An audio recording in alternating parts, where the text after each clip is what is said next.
We'll get started now. So welcome to the Ask Me Anything, How to Succeed in a Changing World of Work session. Today's session is sponsored by ACR Homes and Happiness Hunt. I am Samantha Anderson, and I will be the moderator today in today's session. I am a senior career counselor in the College of Science and Engineering.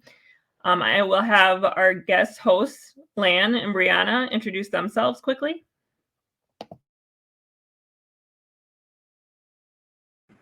I can go first. My name is Brianna Pulkey. I'm the Senior Recruiting Supervisor with ACR Homes. As you can see, I don't have my credentials up there because I did not graduate from the U of M. I did go elsewhere, but I have a Bachelor's of Science, and I've worked for ACR Homes for about 11 years, just slightly over that in a variety of roles. And I'm very thankful to be on this session today, and I'm so excited to share with you guys. Hi, everyone. I'm Lan. As you can see here, I'm the founder and career coach with Happiness Hunt. So I'm one of the sponsors for the event as well, and happy to be here. And so I'm glad to have you join us tonight. So thank you for taking your time and spending it with us tonight. A little bit about my background, as you can see, I'm an alum of the U of M. I graduated in 2003 from Carlson with the BSB in Finance and Management Information Systems. Spent a lot of my early years in consulting. So did a lot of client work, external client work at Deloitte Consulting, and spent a few years in California getting my MBA at UCLA, and then decided to come back here, worked at Target in their strategy group for a little bit, and realized corporate world wasn't for me, which is when I decided to pivot. So I'm sure a lot of people here are thinking about that as well, career changes. And so I made a complete pivot and actually started career coaching, which is where I found out to be my passion, and helping others find their career, the career journey, helping them on the career journey into finding the happiness. And so that's kind of where I've landed over the past few years, running Happiness Hunt. Thank you. Today we'll be going through a few questions I have prepared for our host, but please throughout this conversation, add your questions to the Q&A. At the end, we'll be going through those questions and answering those as best as we can. So where I'll start today is just asking Lana and Brianna what changes that you've seen in the past year that relates to work culture and the types of things that employers are looking for in employees. Yeah, I can go first here. So my perspective is a little different just because I'm on the career coaching side of things, working with students and clients, but I also do some consulting work on this side. So I'll give you my perspective that I've seen. I think, we're entering our third year of this pandemic. So I think overall companies are still trying to figure out what their new normal is. But I think we're getting close to a kind of a steady state of what that might be like. I think the first year it was really panic mode. I think that was where most companies were kind of fires, right? We're just basically figuring out how do we get through this pandemic? How do we keep, the business running during the pandemic? And how do we actually work with a remote workforce? So it's really more, the culture was really more all in, all hands on deck. Let's kind of get through this together and kind of figure out how do we get through this pandemic and hopefully get onto the other side. I think this past year, we're kind of shifting, right? I think we've been back and forth in terms of where do we go now? Once we thought, we had COVID under control, we were thinking about going back to work, into the office, whether that's going back full time or hybrid. And I think we're still trying to figure that out. So we're adjusting. How do we balance, working with a remote workforce, but also how do we support them if they're working, remotely, and also how do we then bring them back into the office? And I think as the pandemic rages on and kind of fluctuates, we're still trying to figure that out. So that kind of leads us to where we are now. And I think that's perhaps kind of the new normal. It's just that companies have decided or are kind of getting to that place where maybe we'll always have to live with COVID and kind of things that surround that. So how do we work together as a company and with our employees to make sure that we're able to continue to support them, whether that's, going full-time remotely. I've seen some companies have decided to do that where they have sold off their offices and just really saying, we all can just stay home permanently. There's others that are looking at, how do we bring them back into the bring the workforce back into the office. But I think where we're going to land is pretty much a hybrid type model. I think over the last 2 years, we've learned that, culturally, I think there's people who are more comfortable working remotely. There's others that like to be in the office. And so I think there's going to be a mix of that as companies start to decide what that new normal is. And I think, we'll learn more, and I think they'll continue to figure out more. But I think the culture really has been this: how do we get through this together? How do we get to the other side? And I think once we get that stable, then I think we'll go back to the normal. Like, how do we actually continue to, work with our people, support them in other ways, not just working from home, but, development and all that. Is kind of where I've been seeing over the past couple of years. In terms of what companies may need in this time, I think it's a little bit of, how do we have the technology, the support to actually have you work from home, work remotely.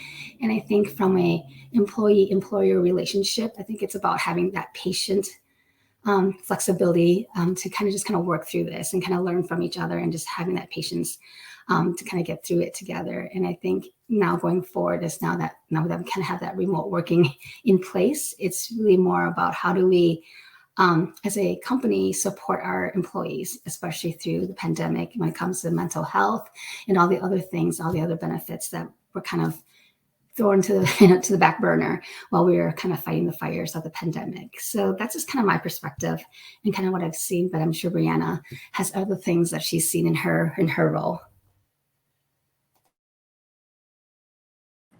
Thanks so much for that response, Lan. Yeah, every company's a little bit different. And so I was thinking about that when Samantha asked us these questions. Everybody's going to have their culture shift in a different way through the pandemic. And obviously, those of us that work in any type of administrative or office profession, I think we've seen the biggest switch of doing things digitally. And above all else, no matter what anyone's pivot looked like, we've all had to do it. And so I'm seeing a need for employers needing their employees to be flexible and positive. I'm sure you guys have, just like I have, encountered some switches that feel overwhelming, or you're not sure because it's a pandemic. You're like, are we going to continue on this direction? Is it worth it for me to learn this new piece of technology? Is it going to be something that I use 2 years down the road? Like, is this worth my time?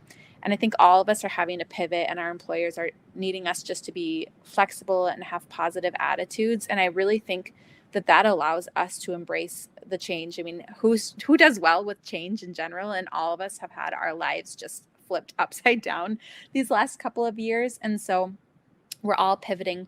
One of the things about ACR Homes is that we're actually a healthcare organization. So we're an essential employer. And so that meant that some of our employees, I work in our office, so I did see a lot of switches, but some of our employees, it was just business as usual for them.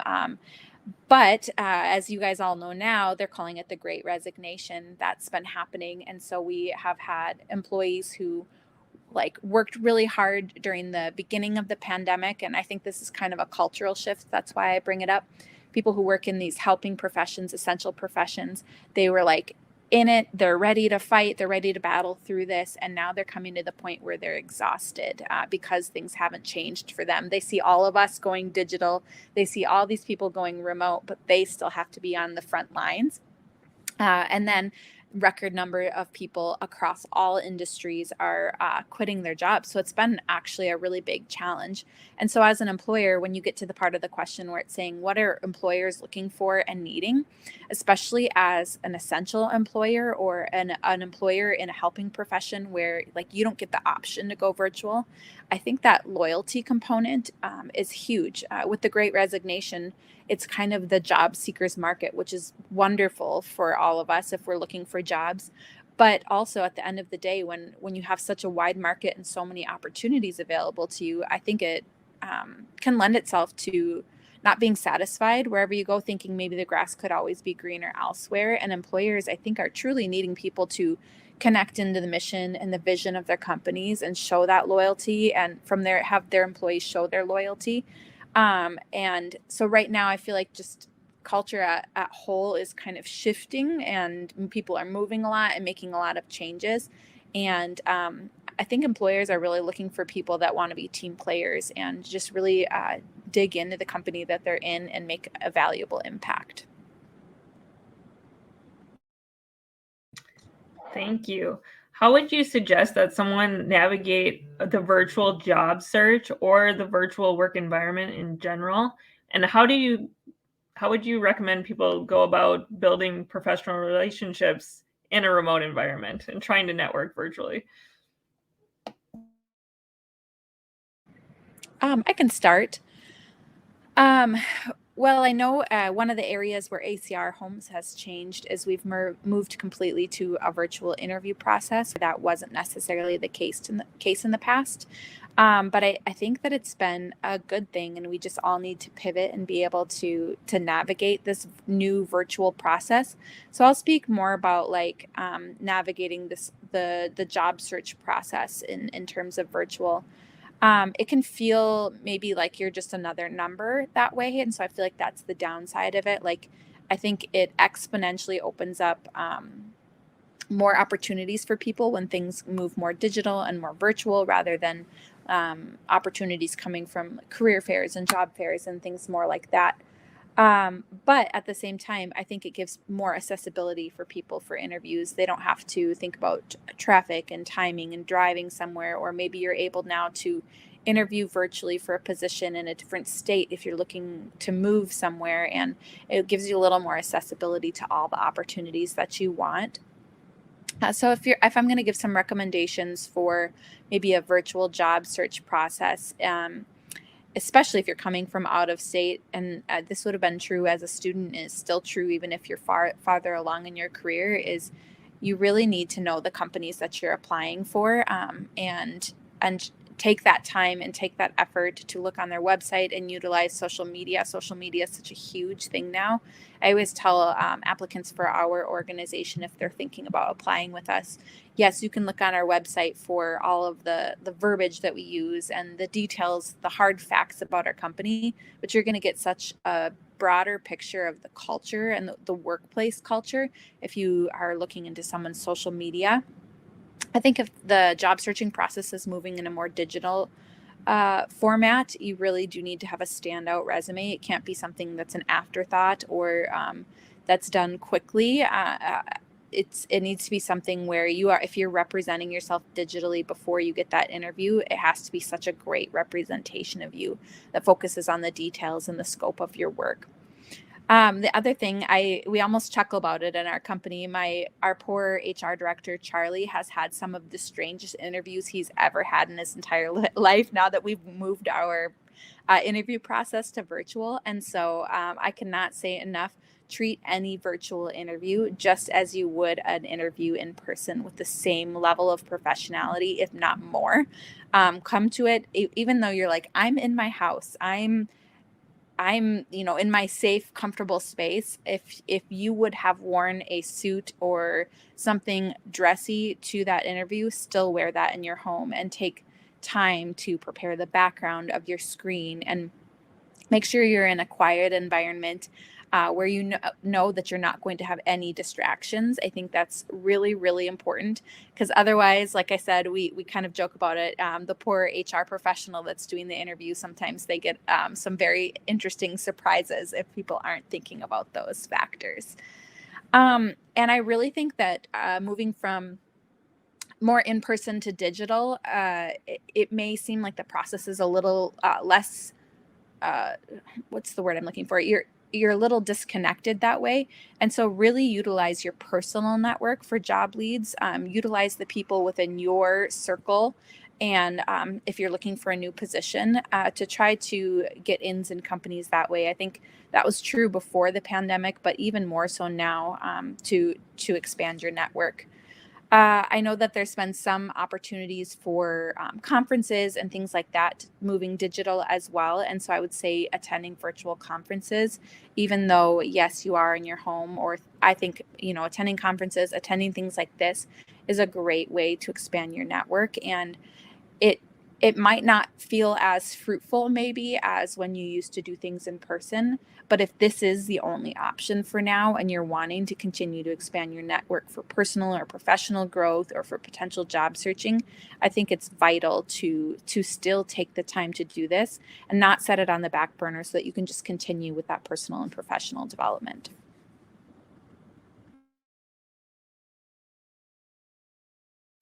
Great. Thank you, Brianna.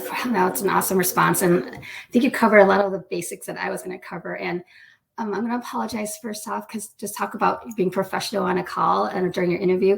You might hear my dog whining in the background because he wants to get into this room. So do as we say, not as we do in this case. I feel that too. I have children crying upstairs. It's just another day in the virtual world, working in the virtual world. But kind of along the same lines of what Brianna was talking about, I think when it comes to job search, I usually say take a step back, and I would say approach it no differently than you would if you were pre-pandemic, in the sense that, we're just using a different medium, right? We're just doing things more virtually, but overall, the way you think about it, the way you approach it should still be the same in terms of, going through the same process, right? You just might need to do some minor adjustments. So I would say, just like always, you want to still do your due diligence, right? Do the company research, do all that research up front, and figuring out, is there a fit, is the right role for you, and all that. So I think that doesn't change at all. You want to make sure that, you continue, just like Brianna said, work on your resume. It might be, you might need to do a little bit more to stand yourself apart from your competition, but obviously you still need to work on your resume, still need to work on your cover letter. So all those basics are still in place. Maybe the medium again might change, right? So obviously today everything is online, right? So you still will be doing that, applying online applications and all that. So you just have to continue with that, just making sure that you continue to work on your resume as you would, and just making sure that it would pass any tests when you put it through their computer system. Obviously, part of that social media piece, continue to build your online presence. You want to make sure that your story is consistent, right? Whether you use, any of the different online career websites, right? That it's the same consistent, story of who you are that you're putting up front, right? Same with LinkedIn and everything. So making sure you clean that up, you have the most updated version, with all your experience and everything already and in place, so that you're ready to kind of have that, right? Because recruiters, that's the first place they look now too, right? Hiring managers. We just do a quick Google, we do a quick look in LinkedIn or whatnot, and they can easily find you. So you want to make sure that, whatever you have out there is consistent with who you want to be, especially when it comes to a professional environment. Again, obviously, a lot of in-person events aren't happening as frequently. So just making sure that you find, virtual job fairs and conferences that you can, can participate, or being such as an event tonight, making sure that you attend those events as you continue to do your research and kind of get out there and do networking and all that. So I would say, again, making sure that you continue to build your network, whether that's virtually or in person. I mean, you could still do it in person if you're comfortable doing that, but that's just as critical in the job search piece. Really relying on your current network, leveraging your network, and also continue to build it in that process. And then, Brianna also mentioned that being prepared to do virtual interviews. A lot of these companies are now doing everything virtually, even in the initial, preview of, scan of that, right? So you want to make sure you have everything prepared, being able to do things virtually, whether that's having the right connections, having everything all set up and prepared for that. So I think job search continues to be the same, just making sure that you adjust to the virtual world. But I would say that extends to the work environment as well. When it comes to your current, work, if you're working remotely. Similarly, some things don't change, whether you're working in the remote world or in office. Again, you just need to make some minor adjustments, whether, you're virtually, I'm sorry if you hear my dog, he's going a little crazy. But, with working virtually, just want to make sure that you are top of mind for your team and for your boss, for your manager, because you don't want to fall into the trap of out of sight, out of mind, right? So in this case, you just have to be a bit more proactive when it comes to the workplace. And so ways you can do that is obviously the basics. You still need to do good work, but make sure when you do your work, you are consistently conveying and demonstrating the work that you completed, sharing your progress with your team, with your coworkers, with your boss and your manager, just so that they remember, like, okay, this is the project that you're working on, this is the progress you've made to date, these are the accomplishments you've done, just so that it's top of mind and they can remember that. So I'd say when you're in a virtual environment, you just want to over communicate, which means making sure you're checking in frequently, asking for feedback more often than not, just because you don't want to wait till year end. Because I think part of what we said earlier when it comes to this new culture we're still trying to figure out how do we evaluate remote workers, right? It's just a little bit different because they don't have the luxury of seeing you in your day-to-day environment, right? So they don't know how to evaluate you until year end. So you want to make sure that you're keeping them up to date throughout the year, throughout the quarter, throughout the month, or even week with frequent check-ins to kind of keep them aware of what's going on with the things that you're working on. And then, I think one of the things that people have stated with working remotely is feeling isolated or feeling disconnected. So making sure how you can maintain that connection with your coworkers, with your manager. And then I'd say, find ways to do that, whether that's in a professional environment. So maybe trying to do lunch and learns that are virtually so that you can still grow professionally, but also stay connected with your team. Or looking how can you do it socially, right? So having virtual happy hours after work where, you can have a drink in hand and just, shoot the breeze and, stay connected that way. So that's just looking at your immediate colleagues. But one of the things we also notice too is that when you work from home, you don't run into people from different departments, right? That you may not work on a team with, but you will at least run them in the hallways and get a catch up with them. And so one thing, you could do is, continue to try to network with those folks, right? Having informational interviews, setting that up as well as you kind of go through that. So continue to build your network that way, extending your network beyond your immediate team, but those in other departments. And then obviously extending beyond the company as you continue to build those professional relationships, looking at networking events such as this, trying to connect, you would still do this pre-pandemic too, but, looking in LinkedIn, seeing, who's in your inner circle and who's at second degree, third degree that they can help you connect with to kind of continue to grow, those relationships. Because, that's still important, even more so in this, virtual world. So that's just a few things that I would recommend that you should do, continue to kind of grow and kind of navigate this virtual world. Thank you. And if you need to take a second to do something with your dog, just let us know. So my next question, my last question, then we'll get to the Q&A. So I see a few good questions coming in so far. So if you do have questions on how to succeed in the changing world of work, just put that in the Q&A and we'll get to that next. My last question for Brianna and Lan is just on advanced training and education and the skills that we're seeing being posted by employers. And wondering if advanced training is always needed or if there's other ways to gain some of those skills and what are some of the resources out there that you would suggest for skill building? Yeah, I'll go first since Lan had to step away for a moment. I really thought about this. I mentioned earlier the Great Resignation and how so many people are leaving the workforce, and that leaves a lot of different job openings at different levels across so many different companies. And I know there were a record number of people that retired this year as well. And I personally was having a conversation with one of my career center contacts in CLA this last year, and even at more of a higher level of hiring and positions, they were talking about how they were trying to remove some of the barriers that they have in their positions so that they get the right pool of candidates applying. And so when I think about special skills, yes, we all need them. You read job descriptions. Obviously, you need to fully match the requirements within a job description to be considered for the position. But I think that right now is a time where if you're trying to gain more skills, if you're trying to go back for more education, I think it should be right now more of like a personal or professional development season for you, rather than you're trying to put your nose to the grindstone for the sake of trying to advance and get this specific job.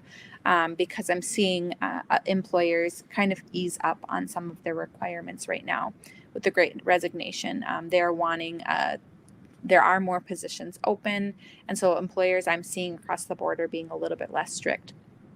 Also, just culturally, and this is a wonderful step forward with everything that's been happening across our nation. We're seeing companies and universities, they're wanting to take out specific requirements in jobs that were possibly discriminating against different people and give more access to more groups of people to their positions. And so I just see that as a wonderful opportunity for the people that previously maybe didn't qualify to be able to step in, and they don't have to have maybe quite as specific requirements for position to apply for it now. So I think that's pretty neat, but there's always an element of professional development, and we all need to think about personally where our careers are going and what we want to do and who we want to be and the kind of jobs that we want to have. And so I think that, if your work is not in like a constant state of chaos because of the pandemic and you are able to take a normal pace, now would be a good time just to look at personal and professional development for your own sake and for your own goals. It's always good to reevaluate those things, even if employers aren't necessarily looking for it, so that you remain super, super competitive. Myself, actually, I've been in my current position for, it's been about 7.5, almost 8 years. And I was looking for growth, not in a different organization. I think if you work for a wonderful company, it's about growing where you're at, not necessarily always looking for a new job.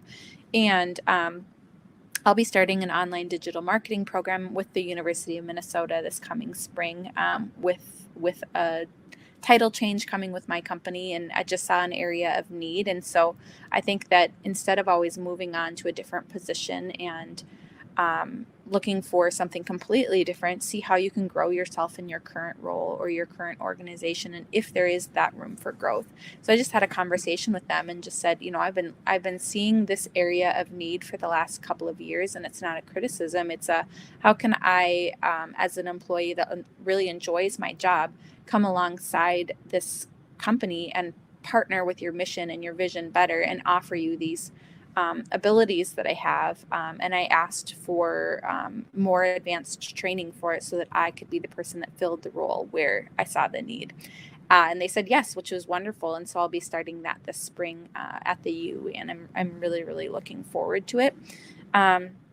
It's hard sometimes when you're a working professional. If you've heard my kids upstairs, when you've got kids and you've got family and you already have a job, but time is of the essence. We only get to live one life. And so I think it's really more looking at what you value and what you want your career to look like and what you want to spend your time on. And that's how I at least made my decision to go back for some more schooling while I'm a mom and a working professional as well.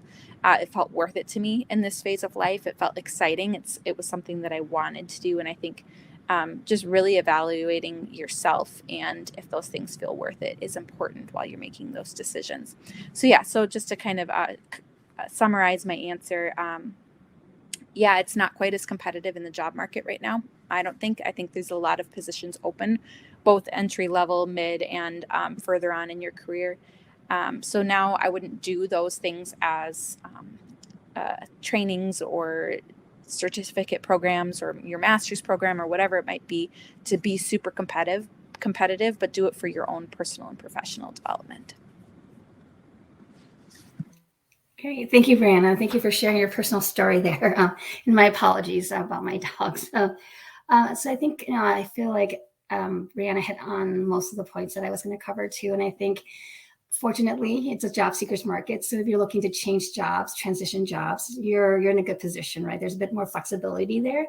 But if I put on my career coaching hat, I'm always going to say professional development is always important, no matter where you are in your career, whether you're early, mid, or even later in your career. So I think it's always important for you to kind of think through that. But yes, I would agree that right now companies are a little bit more lax when it comes to those requirements. And I think as long as you have the basic requirements met and you're able to kind of do the job and also tell that story of if there are gaps in your skill set, what can you do to close those gaps? And if you can kind of talk to them through that process, I think, you definitely are in that advantageous seat. But I think, when you take a step back and kind of think through, overall professional development, I would agree, right now is probably more for personal development. Like if it's for more personal growth that you're looking to, I would say, it's always good to kind of continue to grow, personally in a professional way, right? So I think it's about how do you actively seek opportunities to learn and grow is always important, and good for you if you are able to have the time and luxury to do that. So I'd say, look into taking courses, whether that's doing online courses through a university, right, or through a college or a local community college, or even through different courses online that are available, such as LinkedIn Learning, or even doing a master class, right? There's so many options available to you to grow personally. So there's a passion that you're trying to pursue, a skill set that you need. Feel free to look into that and kind of close that gap. Listening to podcasts. There's so many different podcasts out there that can teach you different skill sets. So I think reading and all that would be helpful, and seeing how you can actually take that and apply it to your everyday job. How can you share that with others, if that's in your network or in your current job. But also think about things professionally in the workplace. I would say, if you're not looking for a new job, but you want to continue to grow in your current position, I'd still say it's still important for you to continue to develop those skill sets today, just because with kind of the pandemic and everything, companies, a lot of companies have admitted that, professional development has been thrown to the back burner, right? It's just has not been critical for them to focus on developing their employees. They just don't have the time, the energy right now. And so you don't want to lose sight of that. You don't want to lose these 2 years because your company wasn't on top of that. So you should still stay on top of that yourself, whether that means, sitting down with your manager, having discussions about, this is my goal. This is where I want to be once we get all this fog. This is where I want to be in 5 years. How can I get there? Working with your manager to kind of talk through that so that you're not losing, these 2 years or 3 years, right? So that you still have a path forward once we get out of this. So understanding, what kind of training do you need, if there's necessary training that you need or education that you need? Is it something that the company has that they can help provide you, whether that's their training development department that they have in place where you can do the training in-house?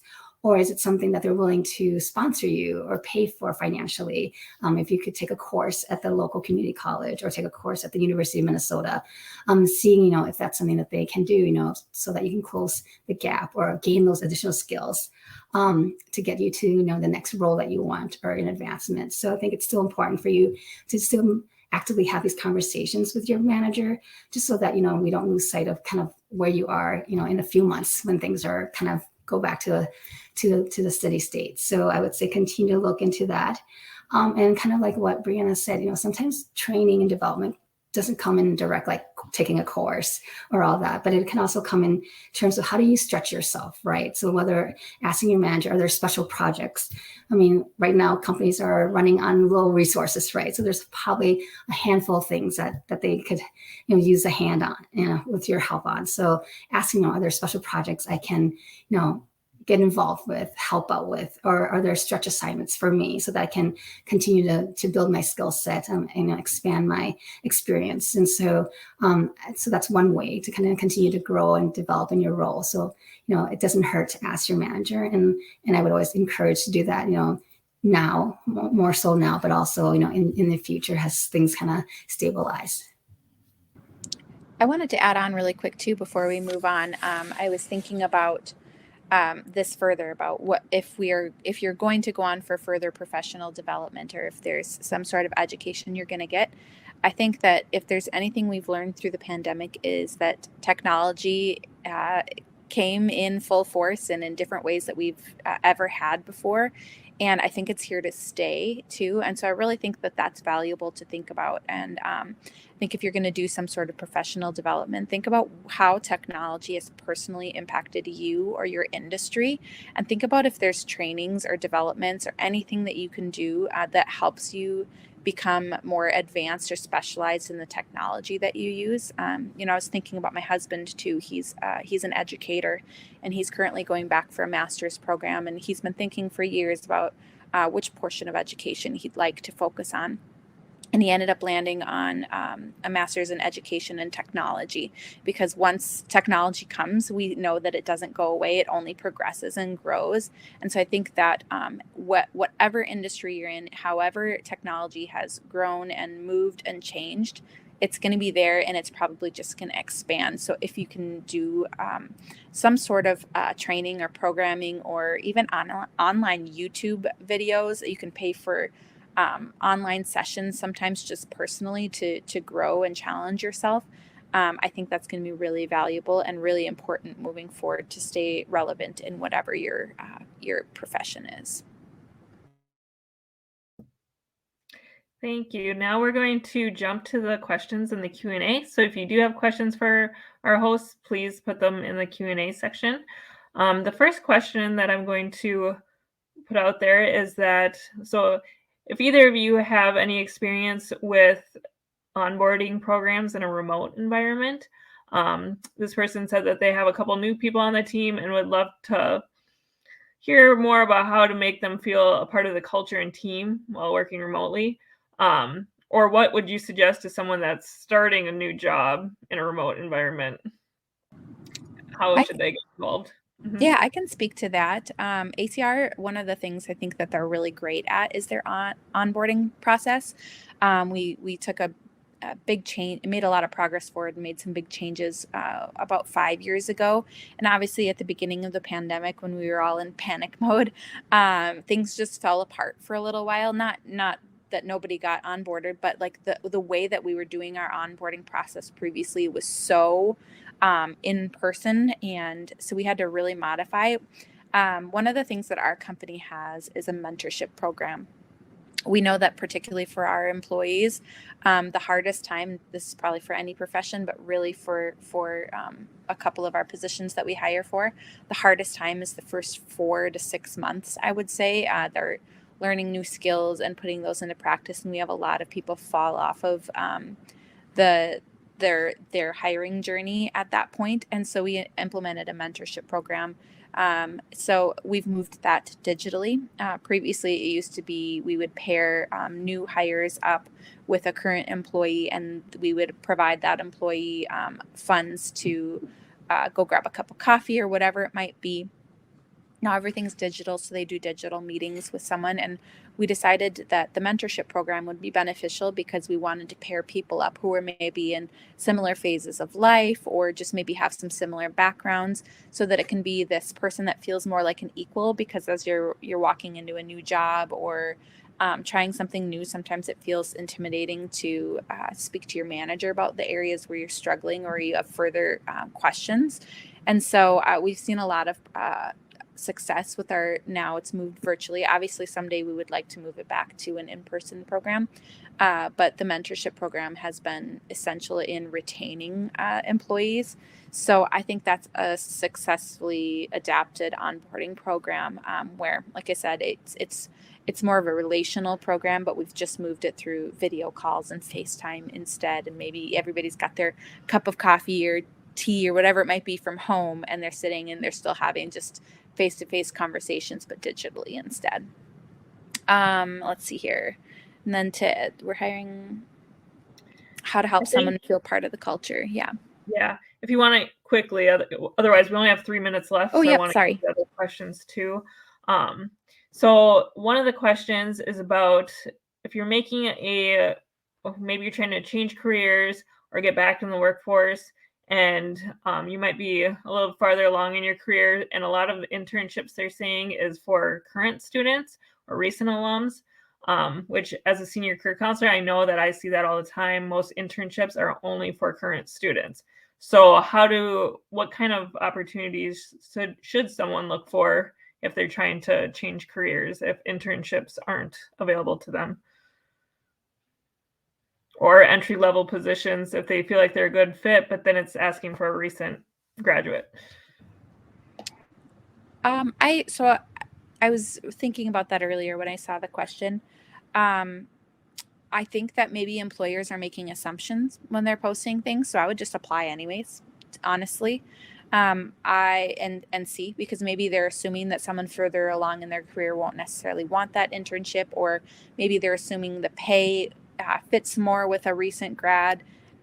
So I would say just go for it anyways, even if it's formatted to that. That would be one of my suggestions. The other would be utilize your personal network a lot more. Find out where people are working and where there are openings, and use that connection to help you into an organization rather than just kind of coming in cold. And to build on that too, I think obviously you want to keep your options open and definitely apply, but also be ready, be prepared to answer that question of like, why are you pivoting now? Why are you making that change now? And so a lot of times you can definitely demonstrate that in a cover letter if they're asking for a cover letter, right? Because obviously if they only see your resume, they're going to be like, okay, this person's either overqualified, or this is a complete 180. Why are they doing that? So you have to be prepared to answer those questions, and they can't, you can't answer that on a resume. So having a cover letter that goes along with that will help. Obviously, building what Brianna said, if there's a network, if you know someone that works at that company or someone that knows someone else, maybe make that introduction will help you kind of get your foot in the door versus trying to go through, the typical path where everyone's just throwing in a resume or an application. So I would say, try to start there as well, but be prepared to answer that question of why. Like, why are you doing that? Why are you making that change? Because that will be one of the curious questions that they'll have. Okay. And last question, I just want to touch on it because a couple of people are interested. How to demonstrate leadership skills on your resume if you're trying to advance to senior management or trying to get a leadership role at a different company? I would say show proven results on your resume and be specific. That would be my number one suggestion. And I would say you need to define what leadership is, right? I think each role has a different definition of what leadership is. So making sure, is it leadership in developing people, managing people, directing people, or is it leadership in solving problems? And so making sure that you have those proven results in your resume, but figure out what they mean by leadership for that particular company and particular role. Thank you. And I think if you still have questions, we might be around later in the networking part of this session. So right now, I know back in the main room, they have a mindfulness session going on. So I think we're concluding the session. And then, if you have questions or anything later on, I'm not sure if there's a way to connect later. Or else you're more than welcome to connect with me, and I'm sure Brianna on LinkedIn or whatnot, and I'm more than happy to answer questions through that way as well.